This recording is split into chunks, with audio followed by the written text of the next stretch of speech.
আমাদের পশ্চিমবাংলার মানুষের কাছে জানতে চাই, বড় জানতে ইচ্ছা করেছে, তাই জানতে চাইছি। এই যে স্বপন কুমার বিজেপি বিধায়ক, একজন মানুষকে এইভাবে শুয়োরের ভাষা বলে গালাগালি দিল কেন? তোমরা তো নিজেরাই বিজেপির এই গার চাকরগুলোকে ভোট দিয়ে বিদায় বানাইছ, তাহলে তোমাদের মুখে এইভাবে মুইতে দেয় কেন? হ্যাঁ, বিশ্বাস আছে না? দেখো স্বপন কুমারের এই ভিডিওটি, শুয়োরের বাচ্চা। কে তুমি? কে ডেকেছে তোমাকে এখানে? ভাই বোন না তুমি তৃণমূল করো? তাহলে ভাই বোন না তোমাকে কে বলছে?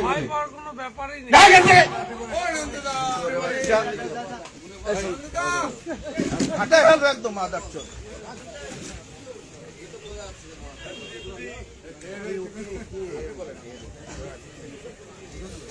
একদম চলা কাটতে পিঠাবো শুয়োরের বাচ্চাকে।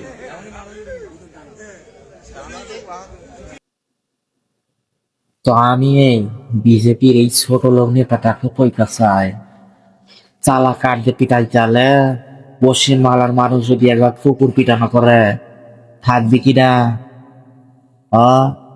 থাকবি কিনা? পশ্চিমবাংলার মানুষকে তুই চিনিস না?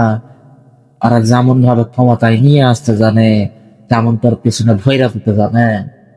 কথা শোন ভালো করে, কথাবার্তা যখন মানুষের সাথে কবি, ভালো করে কবি, নাহলে তখন তোর পুটকির মধ্যে আঙুল ভরে গুবের করে নিবে, তুই নিজে টের পাবি না।